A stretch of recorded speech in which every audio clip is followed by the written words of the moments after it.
Hello, everybody. This is Sarah DeSilvi, the Director of Terminology for the Gravity Project. It is the top of the hour, and we are going to begin our public call. As I mentioned a few minutes ago, we are incredibly excited to reconvene after our winter hiatus for build and writing. We missed you all so very much, and we're excited to kick off our spring session of domain build with all of you today. Next slide, please, and we'll go into the introductory slides. The introductory slides do give time for individuals to kind of file in, and I already see many names that we recognize, so hopefully as we proceed through the introductory slides, we'll make sure that everybody is on board before we get into the content. Welcome to our meeting. As always, due to the large number of attendees, usually when it starts to get going, we have about 100, 150 people. Everyone's muted upon entry. We ask that you please remain muted to avoid background noise for the duration of the call. The calls are always recorded. Recording will be available on the Confluence after the public call. As many of you know, I do try to integrate, and we all try to integrate any comments in the chat. Oh, is there problems with audio? One of our colleagues, can everybody else hear me? Yes, I can hear you. Yep. Okay, just making sure. So one of our guests is having problems with audio, but I'm just going to write in, Suzanne, please reconnect. Leave video going. Okay. Everyone's in, as you can tell, that was a perfect example. I do try to review the chat box throughout the call to make sure that any comments in the chat are integrated, and we have a seeming seminar, and then sometimes we pause the whole conversation to unmute and have a collective conversation together. Please send all chats to everybody. If you send it to just me, I'm still going to read it out loud. So carry on. Tom, thank you for that tip. Okay, next slide, please. Sarah? Hi, Lucy. Hello. I read minutes for the last meeting, and I thought that something was missing that should be there. So could you tell us how to and whom to contact about amending minutes? Yeah, you can always, you mean the last TAC meeting or the last public call meeting? TAC. Oh, yeah. So in general, any comments? I'm sorry. This is not a TAC meeting. Yeah. Yeah, no, but Lucy, that's what I figured. So any comment on administrative things like that are best directed to the gravity@emiadvisors.net email, the general email, because they're really excellently tracked by my colleague, Sarah Bahal, if you do that. Okay. So if you send it to that email, it'll get registered accordingly to the team. That's great. I thought other people might be interested, and that's exactly what I thought to do. So Fantastic. Okay. Thank you. Yes. This is our gravity antitrust practices slide. This is just part of our administrative slides that we go through every meeting. Next slide, please. Gravity project participation. If you've not already done so, we invite you to officially join the project on the Confluence. If you want to check whether you've signed up or whether your organization or members of your organization have signed up, you can always review existing membership on the Confluence. Our membership is quite large now, upwards of a couple thousand. For all other Gravity project information, the Confluence is still a really robust area. I want to give kudos to our project management team, who's been keeping really tidy tabs on the Confluence in our down months. Next slide, please. This is a list of our growing project founders, grantors, and in-kind supporters. You can see the icons have to get smaller and smaller in order to accommodate all of our collective friends who are offering labor and funding and wisdom to the work. So thanks, team. Next slide, please. We are, a nonprofit. We're a pseudo nonprofit. We are an organization that seeks sponsorship. So we are currently seeking sponsorship for our 2020 operations. You would be recognized on the slide just prior. And as always, if you're interested in learning more about sponsoring, you can send an email to that Gravity project at emiadvisors.net that I mentioned to Lucy, that general administrative email. There's also information on how to join and how to become a sponsor, again, on the Confluence page. Next slide, please. All right, so this is our agenda for the day. We're going to start out with announcements. It'll be a little bit of myself, a little bit of Mark, a little bit of Evelyn, because there's a few policy statements that are outside of the classic policy presentation. We're going to do some introductions just briefly for some of our friends who are supporting our technical work. We're going to go over general project information. It will be myself, but also you're going to see throughout the terminology presentation today, elevating the voices of my teammates, Linda Hyde and Asha Emanuel. Linda will give some updates on coding terminology updates to date.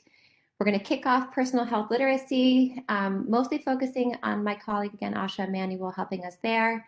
Mark will give a policy update.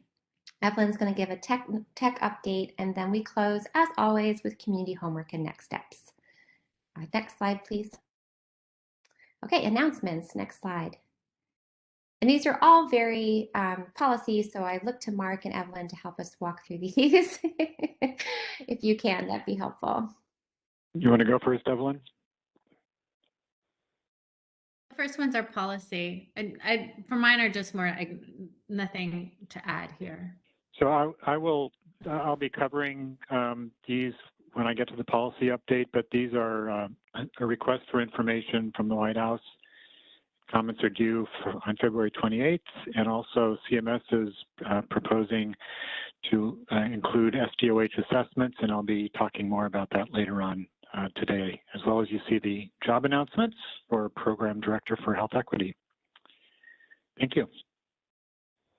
Thank you so much. We do give a brief overview of announcements here on this page, and then there's a more thorough link to all of the announcements on our Confluence. There's really just so much interconnecting work and labor in our space that we share with our colleagues, so we do try to keep that Confluence announcements page up to date.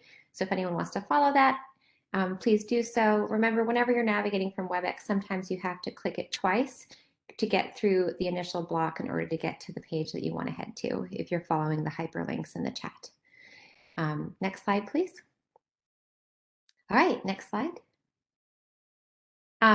We are incredibly honored to have the help of our friends at New Wave in helping us with our technical direction. Our colleague Dan, who was our technical director, has moved on to a role in doing what he does best over at HL7. And so our friends at New Wave are supporting us in kind support in the technical role. And Greg, I believe, is on the call. You'll be seeing him here and in the TAC and throughout our organization over the next chunk of time. So thank you, Greg, and New Wave for supporting us in the technical work. New Wave's been deeply invested in the Gravity project for a very long time, so they were known to us and our friends. Thank you, Sarah. You're welcome. For the introduction. I hope I'll get involved and meet many of you in the future. Greg, yes, the family of Gravity welcomes you to the work. So we look forward to seeing you here and in our future meetings. Thank you. All right, next slide, please. All right, so we have some updates, overview elements, and then we kick into some of the details of our work. Next slide, please. All right, so this is the overall Gravity 2022 roadmap. You can see we are kicking off personal health literacy today, and then underinsurance and medical cost burden will be covered very shortly at the beginning of March. We staggered start here because we had an open position on the terminology team, which means we just had to think lean. But we do anticipate having no delay to finishing our objectives prior to, so we can finish our public-facing work in order to be done by June. So we don't anticipate it causing a delay in our deliverables by June. The fall, as mentioned, if you remember from this fall 2022, if you remember from the winter, we have two different sets of domains that we're just trying to prioritize and see what's going to come next. One was the neighborhood level domains of neighborhood food security, including food access or food deserts, depending on the term, and neighborhood safety. And then we also have on our roadmap respectfully working towards addressing elements of racism, including minority strain, discrimination, and bias. So those two sets of interconnected domains are either going to be happening this fall or in the winter of 2023. But we're just working with our strategic committee and our colleagues of the federal government and our colleagues on the executive committee to make sure that we do this right. Or the meeting is not starting. So Mari, if you need to send an update to your profile, you can always send it to the same gravityproject@emiadvisors.net and we'll help you. Absolutely. That same email is the best way to access all wisdom on the Gravity Project. Thanks to our amazing team. If somebody can mute their microphone, we are getting a little bit of feedback. So did any questions on the roadmap? Both the pause, you can see the personal health literacy is kicking off first, and then we are continuing to and kind of attempting to finish and will likely finish under insurance and medical cost burden before our summer break. And then there are those two sets of domains that are interconnected in the fall and winter. All of this is happening in sync with our technical division and the kicking off and envisioning of our pilots, our pilot work. So we are currently in the process of reconciling the comments on the ballot. Everyone, thank you so much for everyone who participated in the voting on STU2. We'll go more into that in the technical presentation. We're doing some ballot reconciliation right now, and then we are actively working interconnected with many of our friends on doing pilot work, especially in connection with our colleagues at HL7 and the ONC. Yeah, so Lita, there is when we talk about our terminology updates, we will mention our presentation at the March Coordination and Maintenance Committee meeting. Absolutely, that's part of our specific terminology plan. Any questions on the roadmap in general? Yeah. This is Suzanne. I'm wondering, it doesn't show that we have another update to the implementation guide planned. Is that true? I'm going to leave that to the. What you mean? You mean another beyond STU2? Correct. That is to be determined. Okay, great, thanks. Is there a better comment on that from the technical division at this time, or should we wait till the technical presentation?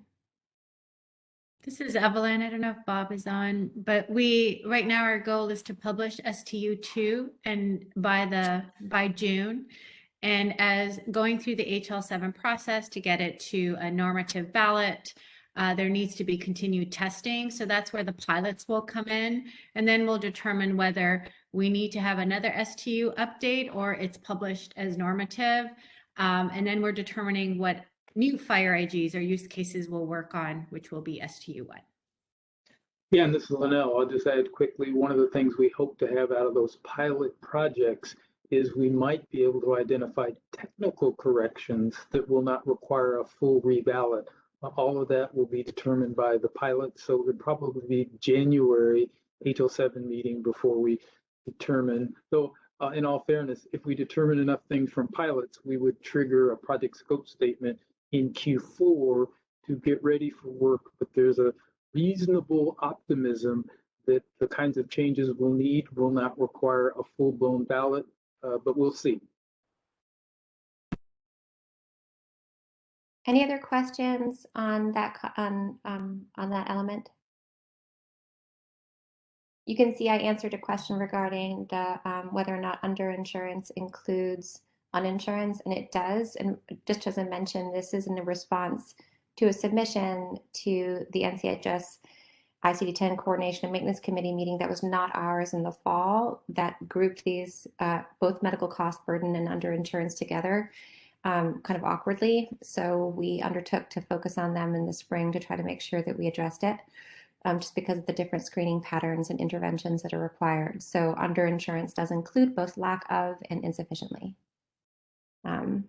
Sarah, Yes? this is for you or Linnell or Evelyn.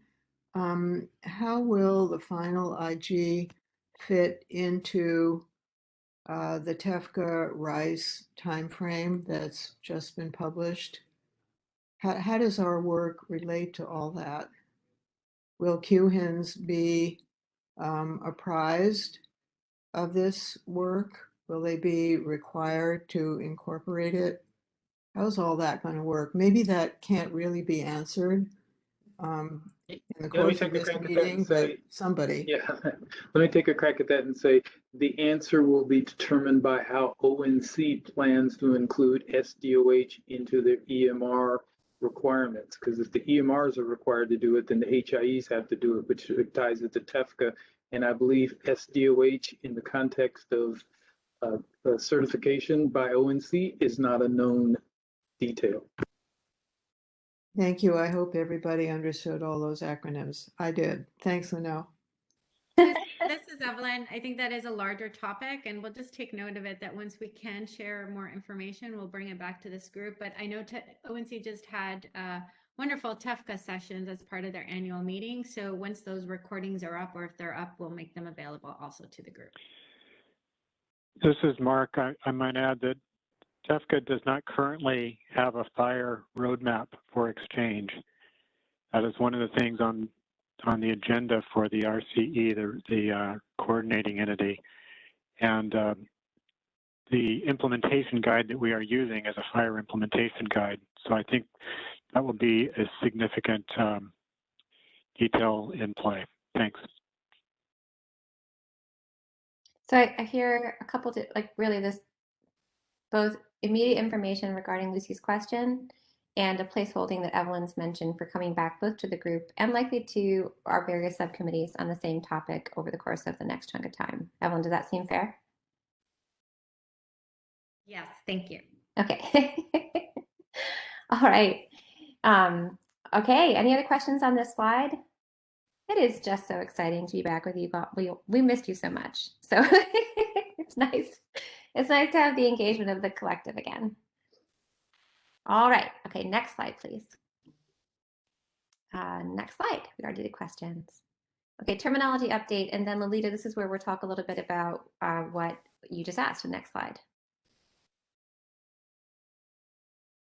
I have the honor of passing the mic to a mentor in this space, my colleague Linda Hyde, who is really the anchor of the terminology division. And so she's going to speak to both build updates and action steps over the course of this section of time in this session. Linda, are you unmiked and ready to go? I am. Unmuted, I should say. Okay, Yeah. thanks. Kick it I'm off. unmuted and whatever. Yeah. Thanks, Sarah. Yes, we just wanted to spend a couple minutes to give you some updates on where we are with the terminology build. As you know, that's really the last phase of our domain work. Once we have finished with consensus voting, is to look at where we have gaps in the terminology and to submit those to the various terminology standards organizations. And then ultimately, based on the codes that we have available at the time, to update our value sets. So the first thing is we did, when we finished the domains at the end of the year, elder abuse, intimate partner violence, social connection, stress, and veteran status, we did do a Vsac update with what codes were existing in those domains as of December. And those were published before the end of the year and are out on Vsac now.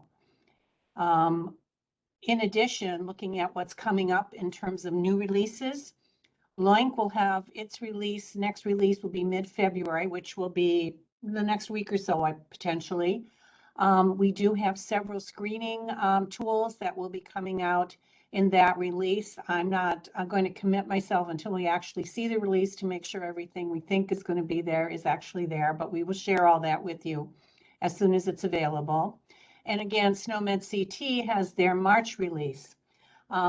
Most of the March release will be based on transportation domain. There will be a few additional new terms for food insecurity and the various housing domains that we worked on.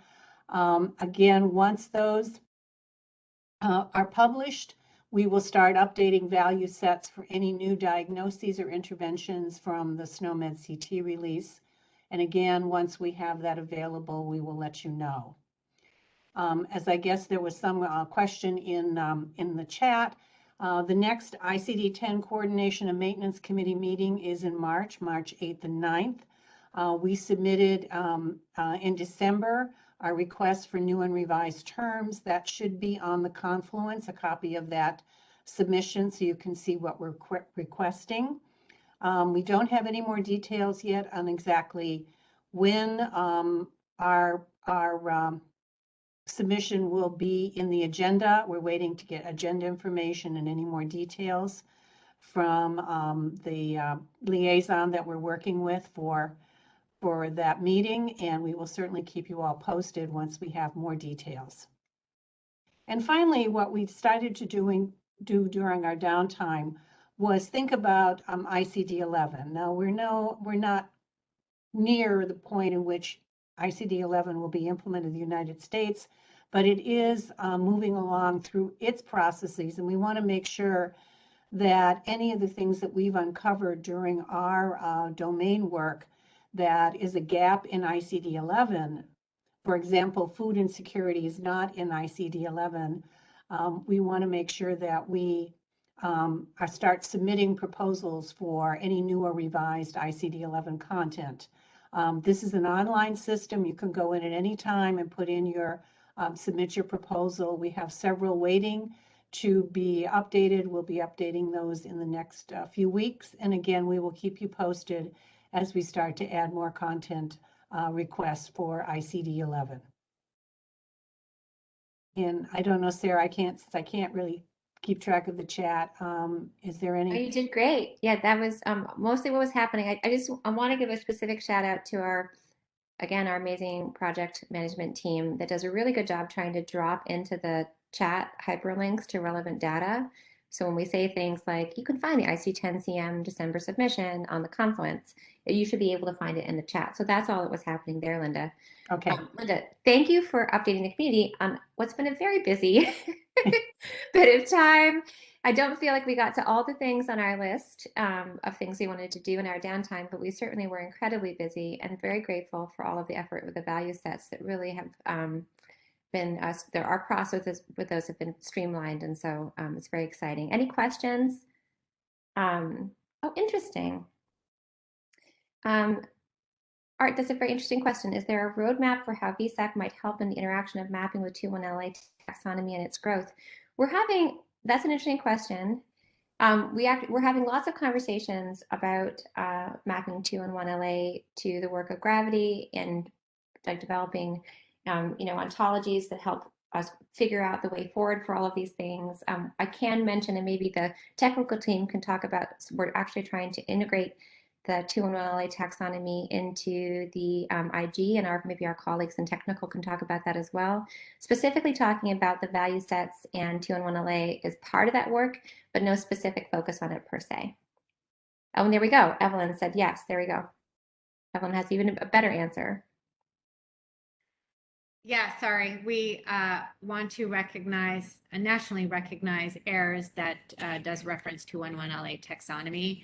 So there's lots of interest in having national recognition of it and moving it. So the first thing we need to do is add it to the ONC Interoperability Standards Advisory, and then think through of how best to map. So we're having ongoing discussions, a very important topic. Is that a sufficient answer, Art? It's a focus of in work in progress.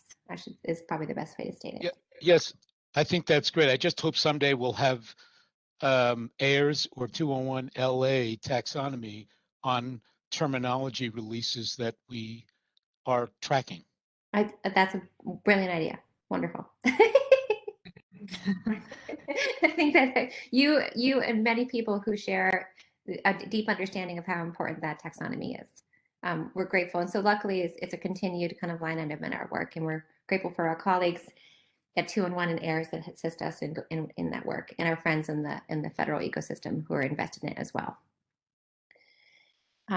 Any other questions? I do want to state, I forgot to make a slide regarding this, but one of the things we hope to convene over the course of the next months, I'd say, is recognizing that the value sets are already there and our terms are already there. Look over the course of the next couple months for a convening of basically a feedback loop for how the terms are being implemented in all of your different settings for clinical implementation. We do recognize how important it is to have that iterative process with terminology. The value sets are there. That means people are downloading our code and using it to take care of patients. I had a moment the other day where I suddenly realized all the terms we created were available for a very, very complex case, and I actually got kind of emotional. So very shortly over the course of the next couple months or so, even in the next months, we're going to be trying to figure out folks who will be interested to be part of a task force of sorts, really giving us information, like live information about how these terms are working for you. We did make a fair number of hypotheses in our build. We do want to make sure that we're building correctly, both in our previous domains and in our future domains. So we'll be putting a PSA about that probably in our next meeting, and then that will also be disseminated into our various committees, including the Strategic Advisory Committee, the Technical Advisory Committee, and the EC. But really looking forward to hearing from you all about how these terms are being utilized in your various settings right now, because they are there right now. Sarah, is there a formal way to track utilization? Obviously, everyone who's been working on this for such a long time is very eager to see actual use now that the terminology has gotten into record keeping. And I guess I'm wondering how to do that. I mean, asking people to report here on an anecdotal basis is one way to do it. Are there potentially more formal monitoring ways that could be thought about, or a grant applied for, or somebody actually doing it? Yeah, that work has been done and will be continue to be done. One of the most interesting sources of, like, for instance, Z code use is comes out of the Office of Minority Health. They regularly kind of give us a pulse check. You know, there's a lot of literature from our colleagues at UCSF Siren, our founding sisters, I should say. There is a vast amount of research about how these terms are being utilized. And then a lot of research also comes from different organizations, because organizations do more internal monitoring. I think of our colleagues at APCHO and National Association of Community Health Centers, you know, and our colleagues at different health systems, whether it be Ocean, or I mean, that information is happening both from a federal perspective, from a payer perspective, from a research perspective, and from a health systems perspective, and also, frankly, from a payer perspective as well. So all of those different systems are already happening, and we really look forward to hearing back from all of those different sources, and we can bring those official sources back to our meeting, in addition to the more like intentional kind of sessions about function and fit that we're talking about that I was mentioning a couple minutes ago. That sounds great. Thanks for that added detail. Yeah, CBO perspectives as well. So this is one of the things so Rita, yes, that would be really important, especially as we're talking about our clinical and community exchange, right? So that's part of the feedback loop I'm talking about, is using the terms we're creating in exchange with our community partners. Hey, John Gresh from NAC. Can you guys hear me? Yes. Hi, I heard a shout out to our organization. So, yeah, we do have a lot of data that's coming from EMRs, and we feasibly could do studies as far as use of this type of information. We do specifically have a lot of data on SDOH, specifically for our COVID project. Our data tends to be siloed into different information, into different information clusters like women's health, COVID, and are very project specific, but we would be willing to talk to people about who are interested in that data. I'm not in a position to make any promises, but I'll put my email in the chat, and if you have a project or some measurement that you're interested, we can certainly take a look and see how well it fits with what you're trying to get to. Wonderful. And John, can you remind us where you're from again? I'm from the National Association of Community Health Centers now. Oh, our friends. Yes, John, so Yeah. sorry. No, sorry, I said Yes, it quickly yes. at the beginning. Oh, I know, that was a massive name drop for NAC, and then you were right there. Thank you so much. Yeah, I'm new to there. I've only been there a year and a half, but I'm on Julia Skapik's team, so who I'm sure a lot of people our know. wonderful friend Julie. Yeah, she's amazing. She's amazing. We love her. Okay, fantastic. Thank you, John. So, Lucy, was that a good answer? Yes, that's great. Thank you. I was going to say, who is John? And now I know. Thanks so much. Thank you. And then, of course, our amazing Ruth Wada is talking. I mean, when it comes to monitoring data, our friend Ruth at Cerner is one of the best. So we really look forward to hearing from your work, Ruth, as well. You wowed us with a presentation a bit ago, so we are grateful and looking forward to everything you're learning over in your Cerner world. All right, any other questions on this slide? Okay, next slide, please. All right, next slide. I'm going to briefly go over what seems to be a pretty busy calendar. We really wanted to put everything we possibly could on this slide so everyone could see what the agenda over the course of our next months. So this is the kickoff for personal health literacy. Again, my colleague Asha will kick us off very shortly. You can see there's just a month stagger. So we paused for 2 meetings and are intending to kick off medical cost burden and underinsurance at the beginning of March.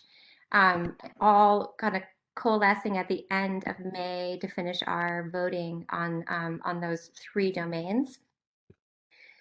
At any time, we are soliciting concepts. So if you have a tool that you use in your system for assessing health literacy, if you have a tool or questions that you utilize for understanding a person's insurance status, any of these tools, or whether you're trying to figure out whether somebody has excessive medical debt, any of these terms, any of these screening tools, any of these desired concepts, anything you think you need to help care for the patients or clients you're serving, send it to us in a request. The formal submission process is very clearly laid out on the Confluence.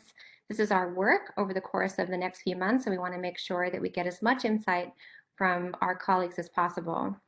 So that is our work of the course of the next few months. Any questions here? This has the benefit of being, again, logically grouped, right? So we're doing 3 different domains, but they're kind of tightly linked, so we can try to focus our efforts. All right, okay. Next slide, please. Right, so this is the model for our terminology development. You can see the reason why I was mentioning this iterative process, it's built into our model that after implementation, right, we release the codes. The evaluation and feedback loop is really important at that part of our process.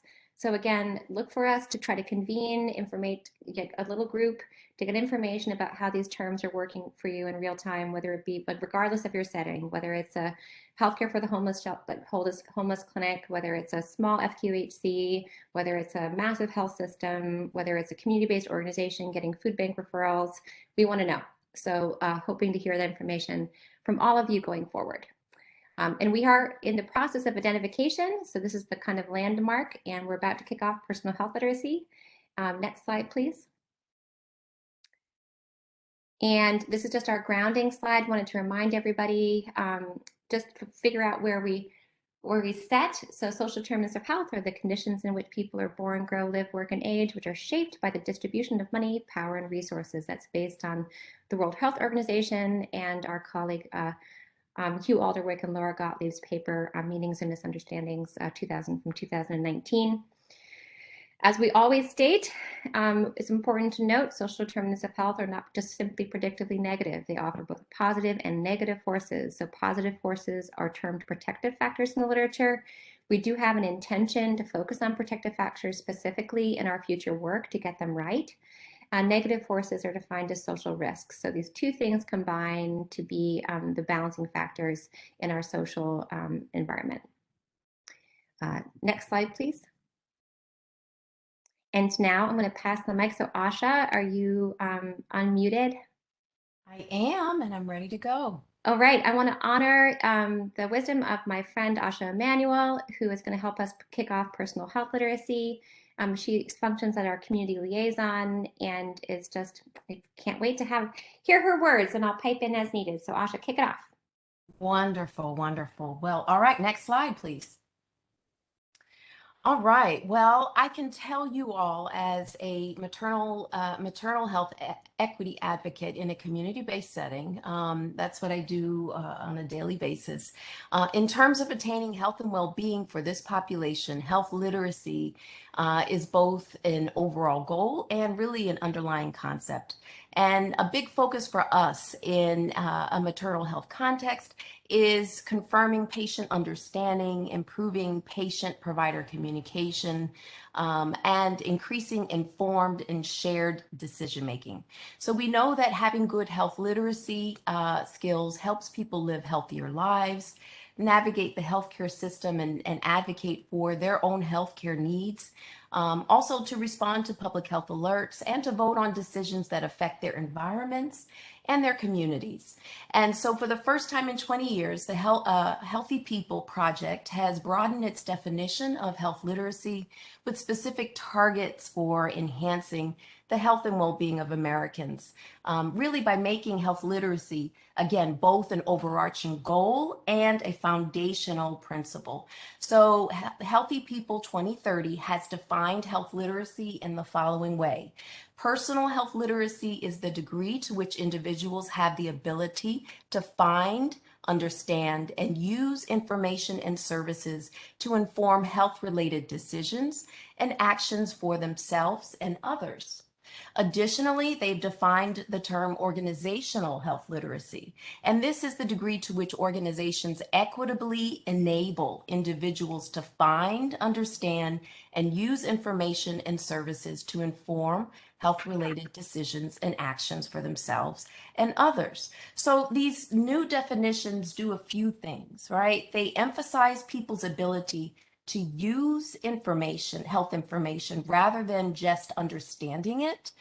But they also focus on the ability to make well-informed decisions rather than just appropriate ones. And they also incorporate a public health perspective because these definitions indicate that people and organizations can use their health literacy skills to improve the health of their communities and their members. And it acknowledges that organizations have a responsibility to address health literacy. The healthcare and public health delivery systems are complex bureaucracies that have to be navigated, right? And even individuals who are highly driven and educated may find processes to be too complex to comprehend, especially when these individuals are made more vulnerable by poor health. So the burden of health literacy not only lies with the individual, but it also lies with the healthcare organizations to invert the burden on individuals and centering responsibility on the system and provider level to help meet patients' needs rather than the converse. So we will be focusing in this domain, in this cycle, on personal health literacy, and we will circle back to organizational literacy for future domain work. Next slide, please. Asha, can I pause for a second? I'm going to be your chat. Yeah, certainly. Lucy's asked a question in the chat, and I'm happy to pipe in, or you can try to take a stab at it. Lucy asked us to define literacy, and she says it might seem obvious, but when I think about it, it isn't. Thanks. Do you want me to weigh in, or do you want to take a stab? Go ahead and take a stab. I wonder if you can go back to the previous slide that Asha so elegantly detailed. So in classic perceptions literacy would have been understanding, right? We think about like reading literacy, the capacity to read. This is actually where personal health literacy and organizational health literacy definitions are different, right? Because there really isn't really a focus, not just on the understanding part as Asha detailed, but use, right? So there's both an understanding and a functional element to health literacy, which might be different from classic literacy, unbound from the health focus. Lucy, is that helpful? It's because literacy itself as an educational term is amended with health literacy to talk about the use of that information in addition to the understanding of it. Great, I got a thumbs up. Woohoo. Wonderful. Great. Carry on, Asha. All right, next slide, please. Okay, so as I said before, health literacy is an overall goal and also an underlying concept for attaining health and well-being, right? And so health literacy in the United States has been a big problem for a long time, especially given our current COVID realities. And these are some of the health risks associated with health literacy. Low health literacy can result in medication errors. They can also be barriers to following care plans and treatment plans due to insufficient patient-provider communication.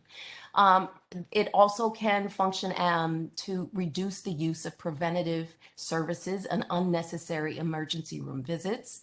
It is a barrier to self-management of chronic conditions. You know, we have a lot of chronic conditions in this country, and health literacy is low health literacy is a barrier to self-management of those conditions. It also leads to longer hospital stays and increased hospital readmissions, and it leads to poor responsiveness to public health emergencies. All one has to do is look at the news every night to understand where we are in the battle of COVID to see that. So compared to those with proficient health literacy, adults with low health literacy experience 4 times higher healthcare cost, 6% more hospital visits, and 2 days longer in a hospital stay. So there's a lot of personal, family, and community and system level implications of low literacy. Next slide, please. One of our, Lucy's again asking, sorry, is it okay if I pipe in? It's yes. lack of information in my language and aspects of health literacy. It is. So Lucy, that's where the intersection of organizational and personal health literacy really hit the road, right? So if an organization is not supplying information in a person's native language and it limits their capacity to understand a plan of care, that is absolutely an aspect of health literacy. That's the important thing about making sure that personal and organizational health literacy are both clearly defined and the responsibilities therein are also clearly understood. Asha, anything else to say there? No, you hit the nail on the head. That is a good clarification for the lack of information. Okay. Thank you. Wonderful. All right. Yes. So who has low health literacy? So we've learned from literature on the topic that reducing health literacy gaps is essential to reducing health disparities in general. And there are over 90 million Americans who have low health literacy. And some of those folks include those with a lower socioeconomic status or education level. Although, as I previously said, even those who are driven and have high economic education statuses can still struggle with this. Our elders are often in this group, those with low English proficiency, and those receiving publicly financed health coverage or other socioeconomic assistance. Next slide, please. So these are some of the, yes, thank you. These are some of the personal health literacy common tools that we've assembled in our search. They include the rapid assessment of health literacy in medicine. This measures the ability to read common language and medical words. The short assessment of health literacy, both the Spanish and English version that measures health literacy related to pronunciation, numeracy, and information seeking. There is the test of functional health literacy in adults that measures reading numeracy using common medical scenarios and materials. And also we've included the medical expenditure panel survey, and MEPS is one of the most complete sources for data on the cost and use of healthcare and health insurance coverage. And we included the health literacy panel in that to make sure that we were aligning with other federal policy that is out there. All right. All right. So one of the things I just want to pause. Thank you so much. There's 2 things I want to say here. One in response to the slide and one in response to a question. So we do a lot of work ahead of the game, and I would say actually Asha did an amazing amount of work to make sure that we hit into these domains with a really robust assemblage of common approaches, research understanding, and a kind of meta view. We really depend on you all to submit any standardized methods you might be utilizing in your settings. You can see we have like federally, nationally disseminated tools represented here. If you're using a standardized tool in your clinical or community setting, we want it. But in order to have it, it needs to be submitted. So please do so. Again, you can do that you can find the submission thing on the Confluence. I also want to state, so Carlos is asking a question, how is medical health misinformation captured in common assessment tools? So that would be outside of the domain of personal health literacy. So within the Gravity Project, what we focus on first is the aspect of the individual, like this, as we covered, like food insecurity, like this is the person's individual experience. And then we go out in concentric circles into thinking about organizations, communities, internationally, et cetera. So that is a concept within health literacy, but not specifically personal health literacy. Carlos, does that make sense? It's for specifically, that's very helpful. Thank you. Yeah, specifically appropriate right now during COVID. I know sometimes my head explodes, but so that would be an element there. So is there some degree of overlap between the domains of health literacy and cognitive status? So Mark, that's part of meeting individuals where they are, and their cognitive status would be part of organizational health literacy. The same way it would be meeting anybody where they are. There's whether it be the kind of methods that we use in pediatric, child life or pediatric informed consent, or with individuals with different abilities. There's a whole bunch of literature on that aspect. So yes. And as part of one of the many things, that's why we use the barrier language in our slide, because it's really about the organization overcoming barriers. Tom, so Asha, do you want to answer any of these questions, or should I just keep on going? You want me? Tom, what are your thoughts, Lev? So Tom is asking, are there any of these tools used in a practice environment to help understand patients' basic health literacy? And the answer is yes. Yeah. There also are basic questions on health leads that that we have as well.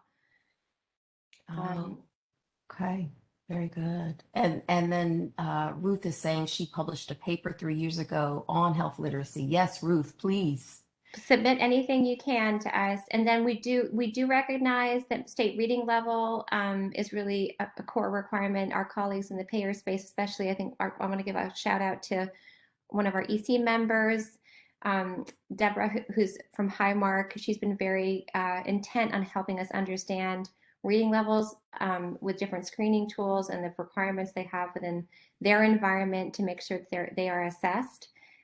We do have some tools that determine reading level. Again, I want to give a note to Health Leads that does a really, really good job with that. I think. Is there research on how? Yes, that is, yes. Yes. There is a lot of research on how low health literacy and higher mistrust of the medical system intersect. Yes, yes. So summary statement is, I hope we begin to understand the intersection between personal health literacy and organizational health literacy. We really want your tools, so please submit them. Please. Yes, and Ruth privately messaged me and said she had a paper, and we will connect and get that. So yes, send us your tools for sure. They are very helpful. Wonderful. Yes. All right. Is systemic provider low health literacy bias relevant as well? Yes, and so again, that would be not specifically, you can see again, we carved out personal health literacy for our work within those concentric rings. But Sonali, absolutely. Some of this will be within our racism, discrimination, and bias work, and some of it might be when we cover organizational health literacy at a later date. Yes. Looking forward to that. Looking forward to that. And there's plenty of research on appropriate health literacy and patient engagement and health confidence. A lot.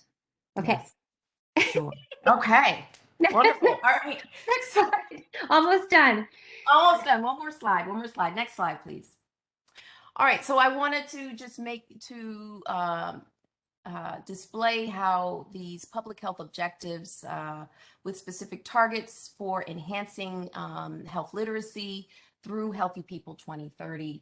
And so there are 3 core objectives for Healthy People, and that is to increase the proportion of adults who report that their healthcare provider always asks them to describe how they will follow instructions to reduce the proportion of adults who report poor patient and provider communication, i.e. listening, explanations, disrespect, and time, and to increase the proportion of adults who report that their healthcare providers always involve them in decisions about their health as much as they wanted to.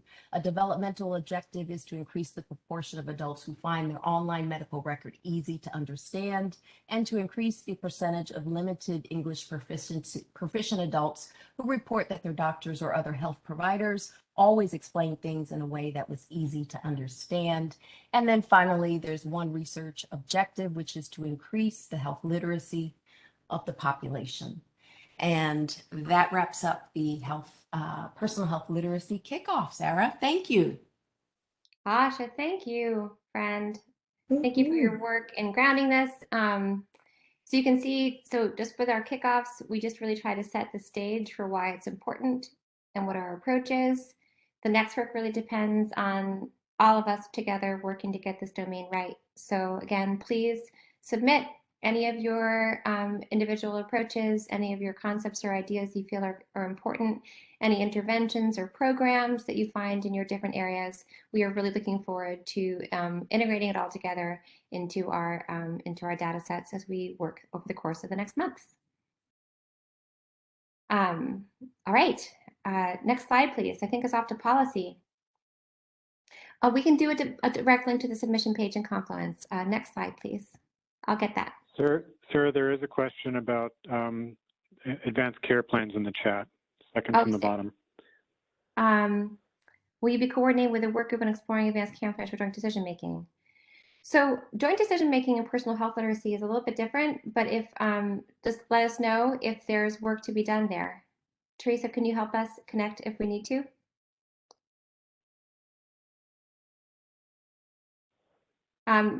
Wonderful, thank you. Mark, are you ready? Yes. Okay. Thanks so much. Next slide. So I'm going to give a brief summary of some recent policy developments that are related to Gravity's work. Next slide.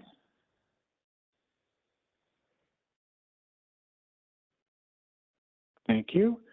So on the 5th, the Office of Science and Technology Policy, which is within the White House Executive Office, released what's called an RFI, request for information on how digital health technologies can transform community health and health equity. This is somewhat of a softball. We know that health equity is a high priority of the Biden administration, and this is a chance to get input across the ecosystem about things that can be done. Comments are due February 28th. They cannot exceed 3 pages. That's a pretty significant constraint there. So one has to, including Gravity, we have to figure out what we want to say within 3 pages. The topics are listed there: successful models, barriers, experience with the pandemic, user experience, tools, training needs, government action, and health equity. We're going to draft a comment letter, the bulk of which will describe the Gravity project as a successful national model and collaborative process, and we'll focus on both.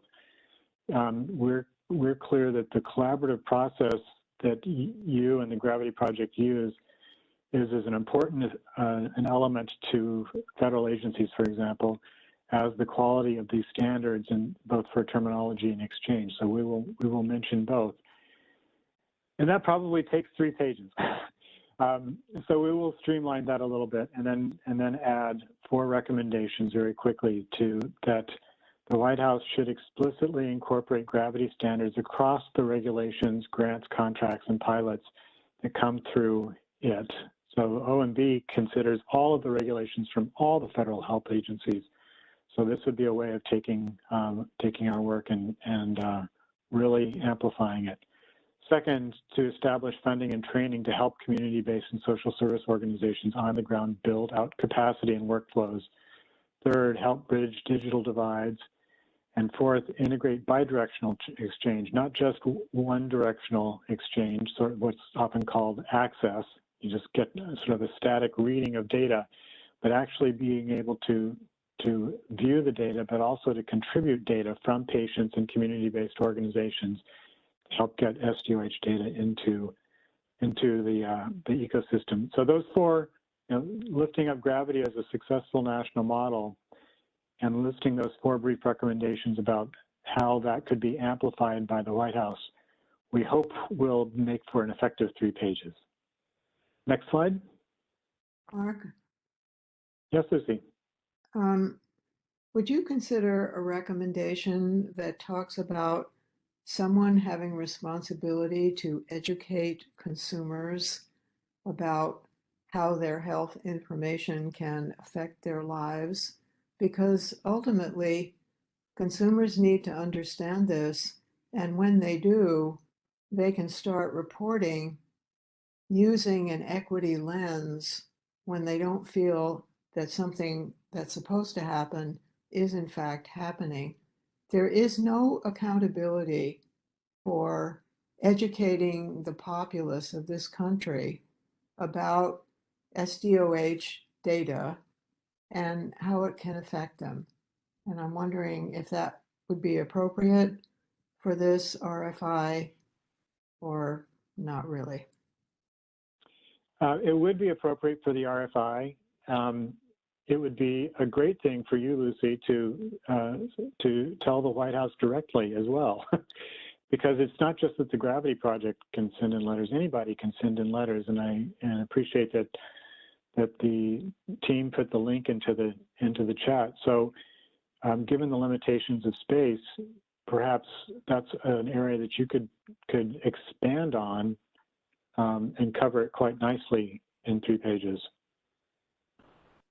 Well, think about It's it. also something that we can mention in our letter. I think the functionally, probably HHS thinks that it has people working on that, but your use of the word accountability is, I think, an important one here. Are we ensuring that we are being effective in doing that? And I think there's important room for discussion there. Thanks. I raise my hand. Please, I didn't see it. Go for it. That's why I figured I'd chime in that way. Hi, everybody. This is Jonathan Fite of Beyond Lucid Technologies. Mark and Lucy, I am always proud to be on the California Health Data Exchange Framework. I think that's what they're calling it. Meeting, that big multifaceted meeting with you, where I represent the California Fire Chiefs Association on that meeting. So since this is being recorded, I hope we can continue this conversation elsewhere as well, because it's multifaceted. But here I really kind of wanted to throw out, if you could go back to the previous slide for a second. Is there someone who could do that? Because, thank you. I don't really have the opportunity to do this at the California level, because for whatever reason, nobody except the folks who are invited to speak can speak in that forum, which I think is horrible. Just put that on record. But this header references strengthening community health. It's been discussed in a variety of cases, including in some of the earlier discussions here, where I am one of the only people representing the emergency medical services environment. I tend to be one of the few doing that. That EMS, fire, etc., don't use or have access to the same types of standards being described here. At the federal level, there are 2 conflicting data sets. US CDI, for example, does not apply to emergency medical services presently. However, in context where you're going to talk about community health, where you have problems like people sleeping in tents and getting COVID and sleeping in the woods and getting rained on and having drugs in their bodies and dying, it's the medics that go to them, right? The medics and the firefighters and the whole teams, the folks in the trucks with the lights and the loud noises, they go to the crisis. Their data are not included. They are not incumbent under this data set. They are generally excluded from the process. They are not currently represented, weren't, in fact, in the last California meeting. I would, if there is any way to beseech upon you, certainly happy to write my own 3-pagers, but to the degree that it comes from this group, that you cannot talk about community resiliency and health without including emergency services. They go to the crisis. Right? They are going to COVID. They are going to hepatitis in San Diego. They are going to drug overdose in San Francisco. They are doing it, and that's just on the West Coast, right? They are going to rural health. They are going to homebound patients in the Carolinas. They are going to the places to try to keep people alive and well and continuing to do what they do. And they are excluded from virtually every conversation that is talking about interoperability and social determinants. And yet they are the ones who are dealing with so much of that in practical, urgent reality, not the ongoing. I mean, the ongoing stuff too, right? This has nothing to do with detracting from the work that everyone else here does. But if the urgent crisis, and those folks are not included, we're missing a massive blind spot. And I just keep seeing it happen over and over again. So I can beg you to incorporate this somehow. That would be wonderful. Thank you, Jonathan. And I think, again, it's a place for you individually to comment. I see a suggestion from Tom that maybe we can collect together some of the issues that no one of us could address in 3 pages, but a list that we can all look at and use as a reference to consider letters from our respective organizations. And we'll be happy to take a stab at creating a whiteboard for that. That would be great. Mark, maybe you could, because you've done this so much, I think 3 pages is actually too much. I think that some things that need to be said could be said in 1 page. So let me just ask you, when OSTP reads this, are they going to want to know everything about your organization? Or can you just say, I'm from X, here's the link if you want to know about it, but here's what I think you need to do. That could be 1 page. Yeah. Well, so Lucy, that perhaps there are different styles of effective advocacy.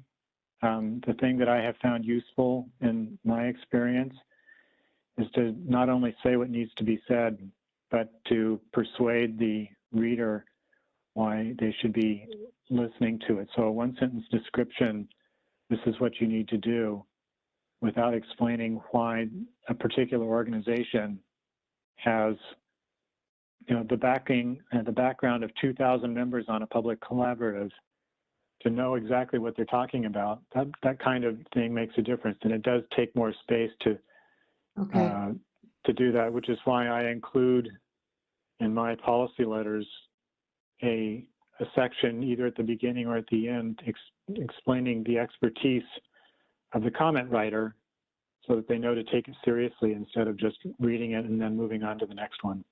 That's really helpful. Thank you. You're welcome. And not for nothing, but that's actually very much, Mark, the reason I wanted to speak up as I just did. Certainly, I am more than happy. I think I probably just, if I transcribed what I just said, it's probably about a page, right, at the very least. But to the degree that EMS, fire, et cetera, mobile medicine is submitted separately, I actually think it sort of does the point a disservice. These practitioners are endemic to what they're asking for. It's not separate.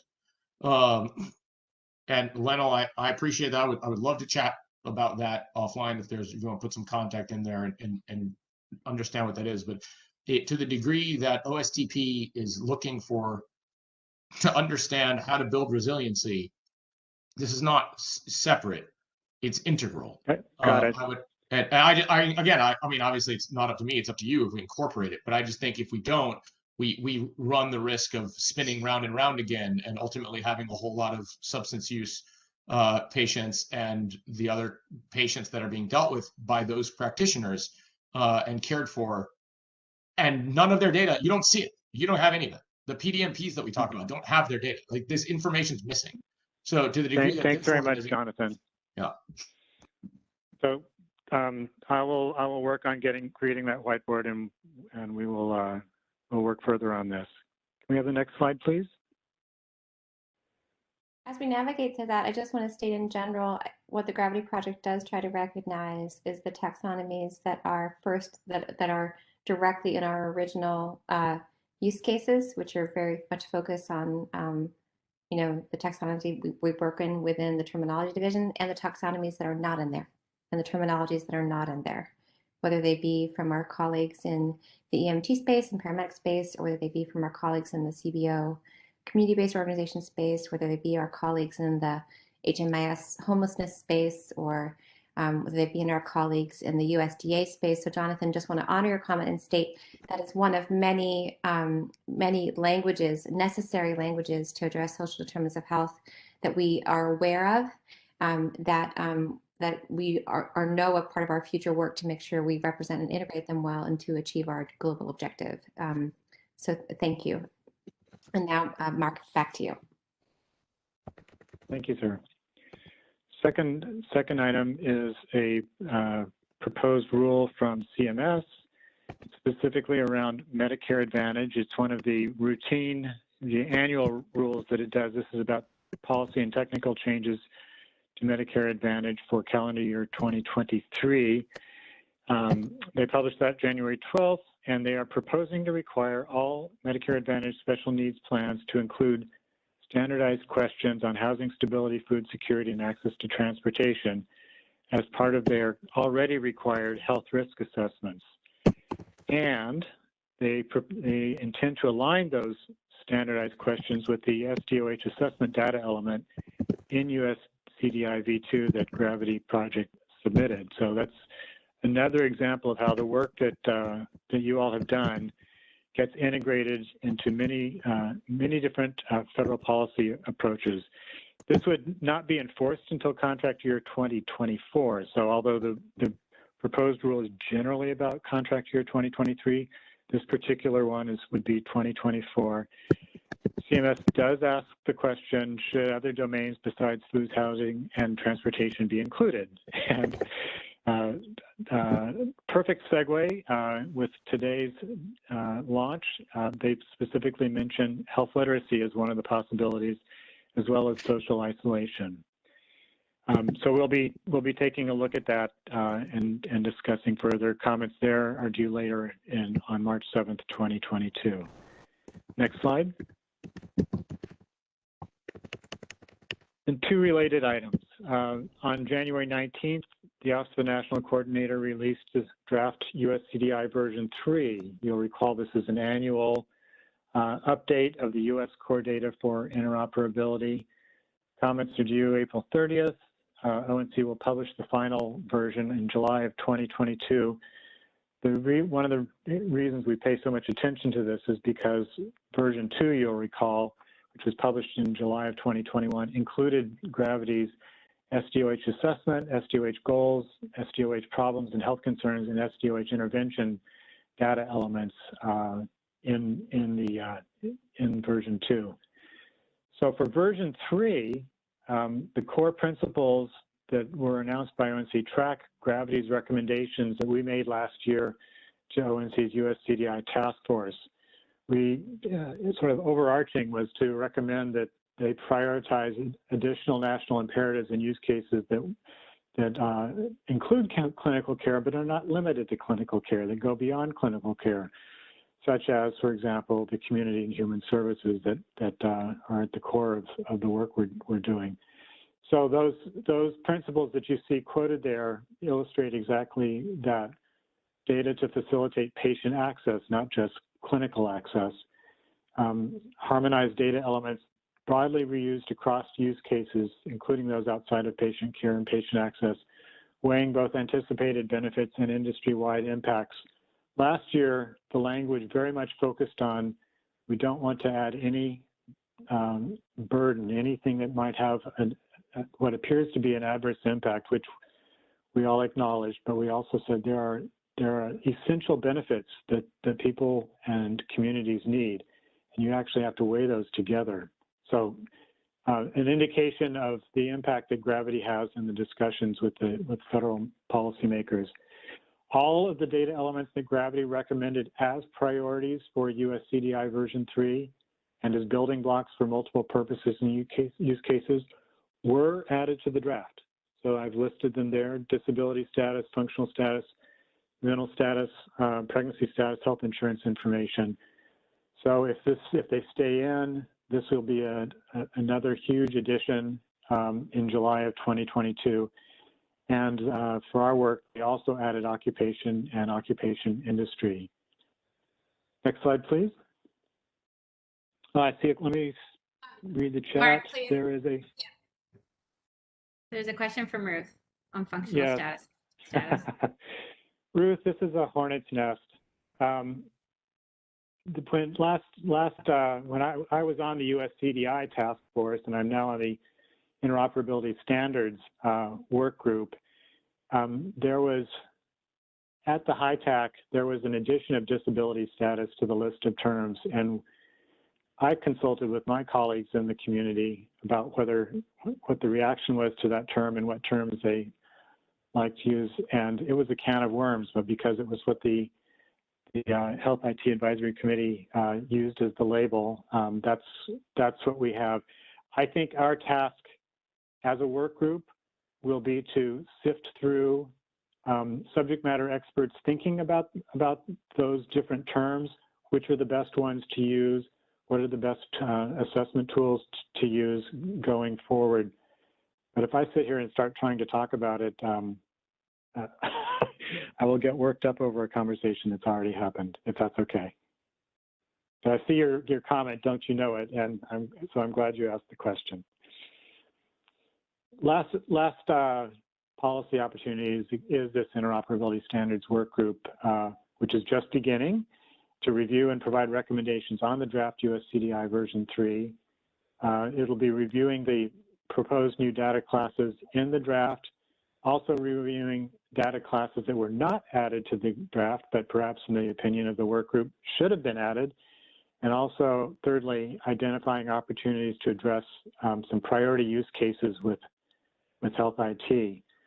So specifically, on the new data classes, we will be taking a look at value sets for sex assigned at birth and gender identity in line with HL7's Gender Harmony project. And specifically with respect to the HITAC priority uses of Health IT, we will be looking at the gravity standards in particular and the CDC's race and ethnicity vocabulary subsets. I have recommended, I believe there will be an invitation to the Gravity Project to make another presentation this year.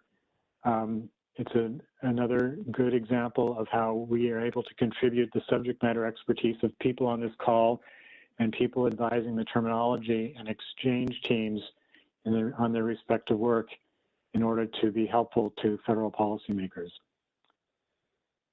Are there any questions?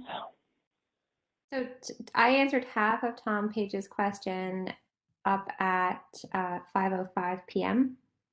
I answered the first, which is is there any indication that the rule will come with payment reimbursement? And so I just plopped in my terminology bit, but there was a second element at the bottom of the chat you can discuss, which is will this new rule go beyond that to address providing an intervention to address a need once it's identified?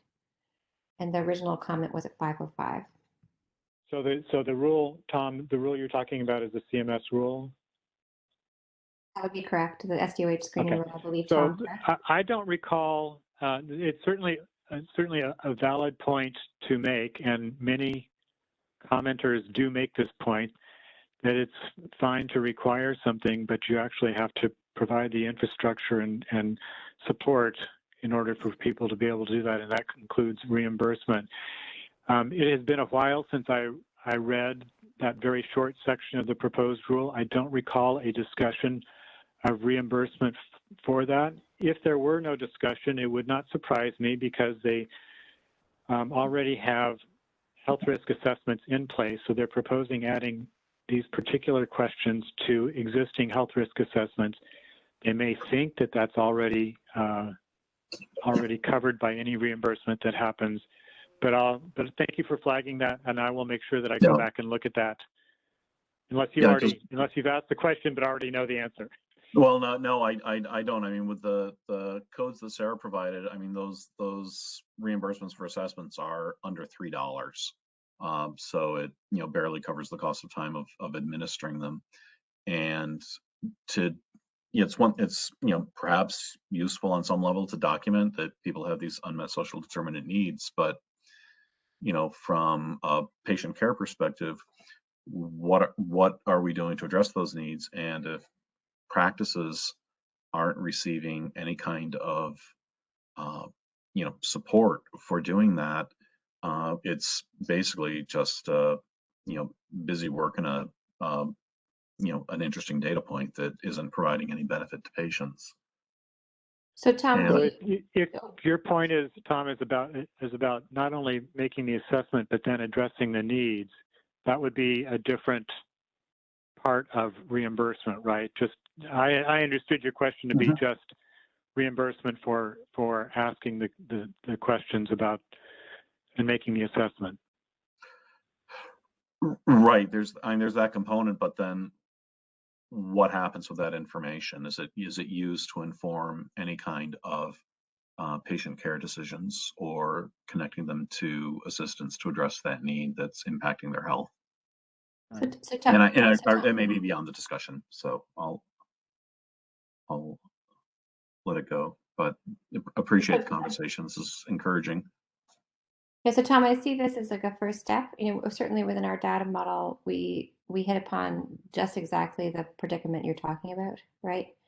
And we are having conversations within the Gravity Project about how to represent the labor that happens next, especially by the lay people who are not classically represented in the reimbursement models that we have. Okay. That's 100% something we're focused on. It wouldn't be the same thing. It wouldn't be tied specifically to that policy statement that Mark was talking about, but it's 100% in the Gravity's frame of reference, and we care about that very, very much. So 100% seconded. Great, thank you. Thanks so much, everybody. I think back to you, Sarah. Yeah, I think it's we pass it to tech. Yeah, hi, it's Evelyn. I think if we go to the next slide, we just had some quick updates on the Connect-A-Thon, and I see Bob is on. So I know Bob leads these. So Bob, if you like, you can I think we just have a slide on the Connect-A-Thon results and the IG results. But this is just quickly here is just to remind everyone that we do have a sister call. So there is a weekly Fire IG meeting every Wednesday from 3 to 4 p.m. The links are here. Agenda, Rose, who's on, keeps very nice tabs, keeps track of every agenda. So unlike this meeting where we don't have minutes because it's so large and we have a recording, on the Fire IG side, we have minutes, documentation, and decisions made. So please peruse those sites or, follow up with us on the Gravity email. We can connect you to Rose and Bob. And if we go to the next slide, I think I will hand over next slide. Okay, Bob, these are your slides, so we just have quick updates if you can give. I'm happy to do it. Thank you very much. Excuse me. So for most of you, you already know we went through a ballot for a second update, or the first update, but it's called an STU2 for the fire implementation guide to expand its scope. This is a summary of what's in that implementation guide now. It includes the last items on here, exchange with patient or client applications, and some draft specifications for how we can exchange race and ethnicity. And we'll talk about those in a second. The STU1, or Standard for Trial Use 1, was published in August of last year. We took the STU2 to ballot in January of this year. And if you go to the next slide, please. This was a pictorial representation of kind of STU1 and STU2. STU1 focused on the blue lines. It made assumptions that the various participants were fire enabled and that they were able to exchange information server to server. The orange lines are the ones we focused on as part of the STU2 update. This is where we're assuming that there are applications out there that are not fire servers. There are applications that can access a fire API, but they in themselves are not fire servers. So now we start to have a way to connect in organizations that don't necessarily have fire server capability, whether that's coordination platforms or it's patients or it's community-based organizations. Next slide, please.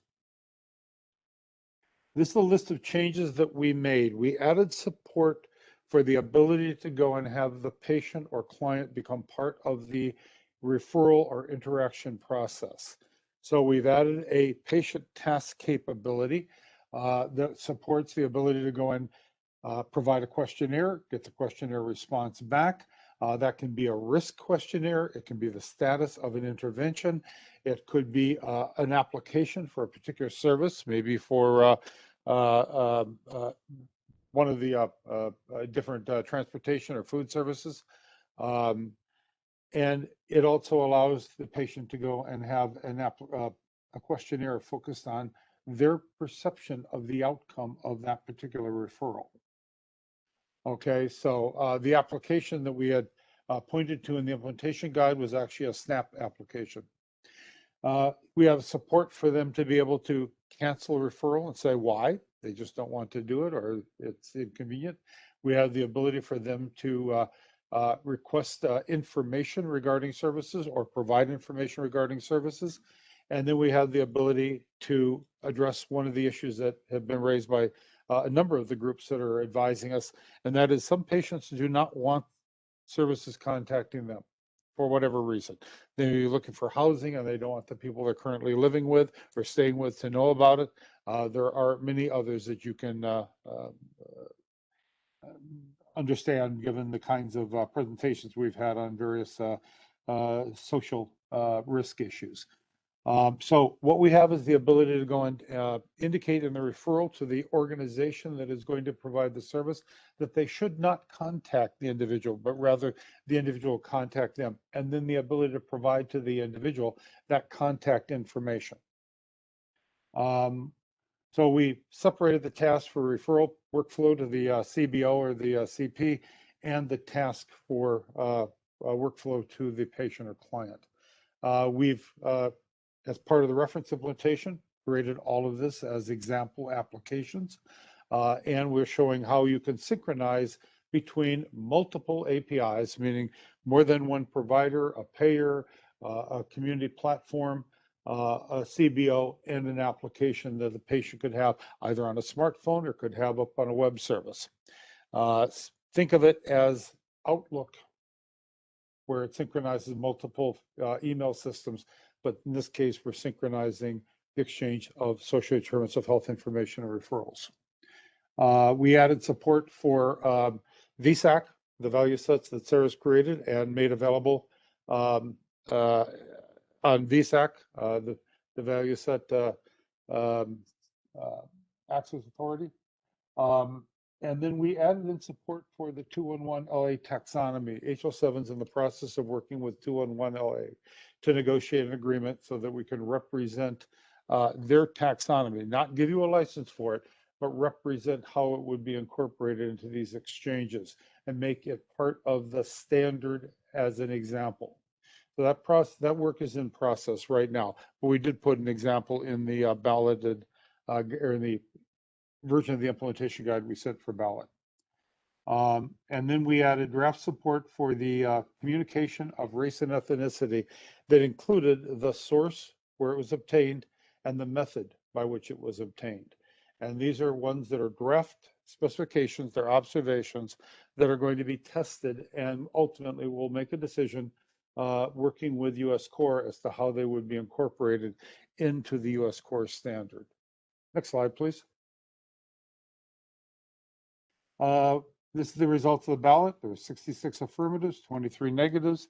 You require 60% affirmative to be able to go to publication. Once you have gone through ballot reconciliation, we are at 74%. So we will be able to go directly to publication without needing to have anyone withdraw a negative. There were a total of 100 ballot comments. 27 of them were comments, were corrections, technical corrections, comments, questions. 30 were regarding race and ethnicity. We have started the process of ballot reconciliation. Next slide, please. This shows you who submitted the negative and affirmative comments. We typically have groups that vote together. Epic, for example, voted together and voted negative. That doesn't mean they don't like the implementation guide. It just means they have something they believe needs to be corrected before it's ready for publication. Then we had a number of larger groups, FDA, FEHRM, U.S. Department of Veterans Affairs, Kaiser Permanente, et cetera, that voted together again and voted on the affirmative side, meaning they believe that this implementation guide should go to publication and did not have a significant barrier that they recognized. Next slide, please. This shows you where the various comments were directed. We had most of the artifact comments, and artifacts are the profiles, the value sets, the examples, the actual code, if you will, behind the standard. Of the 39 comments on artifacts, we had 23 related to the race and ethnicity observations. We had 61 related to descriptions, narrative, that are part of the implementation guide. 13 were focused on the new use cases related to patient and application. And then we also had a number that were focused on the race and ethnicity descriptions. Next slide, please. I think that's the end of it. We do have the meeting every Wednesday that Evelyn mentioned. Come join us. That's where we go through the ballot reconciliation process, and we will be doing that until we complete addressing all of the tickets that have been submitted, and then ultimately update the implementation guide and submit it for publication as a standard for trial use level 2. Bob, you do have a comment in there, something about the CBO box in the diagram without fire capabilities. I don't know if you saw that. No, I did not. I've not been tracking that. I've been trying to get through this one. Let's see. Who is it from? All right, so Bob, could your CBO box in the diagram without fire capabilities, the interface with Fire API? Yeah, be why a don't we go solution? back? Yeah. Go back to the slide, please. The Yeah. drawing.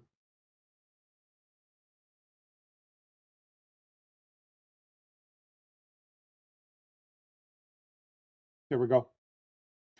We were showing two different ones. We were showing the ability to communicate, and we addressed this in the first version, the ST1, if you had a community-based organization that did have fire server capability.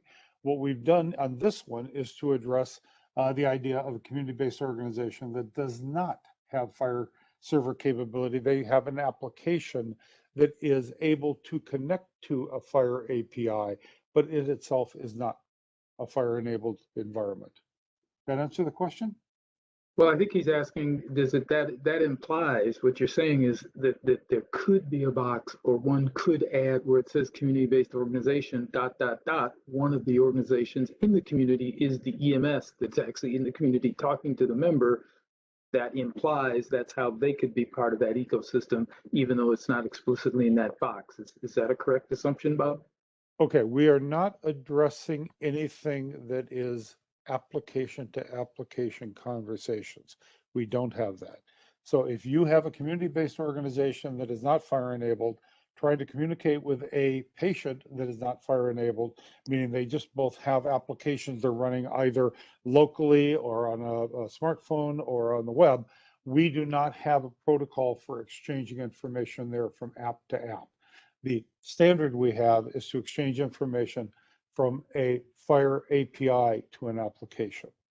So you would not, at least within the scope of the standard we just created and this drawing, have the lower community-based organization talking to the patient directly. That's why there's no arrow. Right, but this is a case, and we're brainstorming aloud here, Bob. I just want to, while we can quickly handle that, is that a case where this is where vendors that understand technology and software can build that solution? That's how people, that's how standards of technology works. Gaps that we don't build a standard for, someone can jump in and create an application to do that.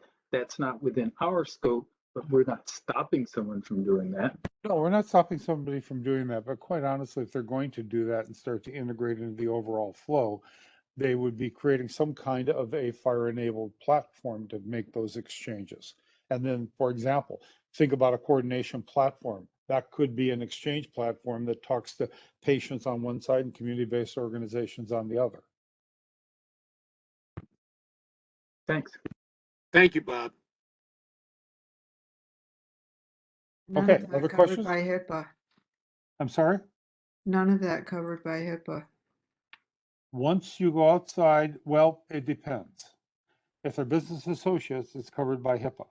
If it's not, then you're absolutely right. It's outside of HIPAA. How do EMS organizations currently get access to patient data when they're in the middle of emergency? Isn't that covered by HIPAA? Just asking, I don't know. Your EMS services are your They're not, EMS they're services not are either, CBOs. yeah, I they're not didn't think they were CBOs. CBOs. No. I would be. Do you want me to weigh in? We are trying to respond to your question. Yeah, go for it. Okay, sorry. I want to make sure you finish, but you were asking the question about how EMS get access to information and so on today. I don't want to interrupt you guys. Carry on, and I'll It sounds like you are on the left side of the diagram. You're just another flavor of provider, I believe, because you're out in the street providing services that are medical in nature. Are you HIPAA covered when you're out there getting data? Jonathan? So the data themselves are HIPAA covered. The legal status of a EMS or fire service is a business associate. So they do fall underneath the structure of HIPAA. However, there are also contravening regulations that impact them. So, for example, under the duty of care type provisions associated with EMTALA, so if any of you guys are familiar with EMTALA, EMS is covered under that. So there is an assumption of data sharing. This actually becomes very important when looking at longitudinal data and health information exchange, because of the break glass provisions and identity matching and things like that, where if you have an unknown patient, a patient who cannot consent. Jonathan, sorry, this is Evelyn. We're at 5:31, so just want to be respectful of everyone's time. I think this is a really great conversation. I encourage you wholeheartedly, all of you, to continue it within the weekly Fire IG calls. I think that this is, definitely a better dive and further discussion. So with that, if I can just kindly ask Sarah D to adjourn us. Anything else? Yeah, you took the words right. I mean, that definitely needs to happen within those Wednesday 3 o'clock calls. So Jonathan, please, we ask you to come there. We'll send information to you if you need to, just to make sure the EMT is represented. Everyone, 1 minute late, but what a pleasure and joy and inspiration to be back with you again after our 2-month hiatus. This is a classic Gravity call full with lots of information and lots of brilliant minds collaborating together. From a terminology standpoint, your major homework is to submit terms on all of the domains we're covering over the course of our spring work. We need to understand what you're doing in your settings across all your different scopes and all your different roles in order to make sure that data is represented in our model. We really look forward to seeing you in 2 weeks. As always, write us on gravityproject@emiadvisors.net if you need anything. We are so grateful for the collective, upwards of like 120 something people who came here today. And we look forward to seeing you in 2 weeks. Thank you, friends. Thank you. Evelyn, if you could email us the links to comment on federal stuff, that would be really helpful. I couldn't keep up with that and listen at the same time. Thank you. It goes out in the community email reminder of homework. So the links will be there. Please. Thank you very much. Everyone.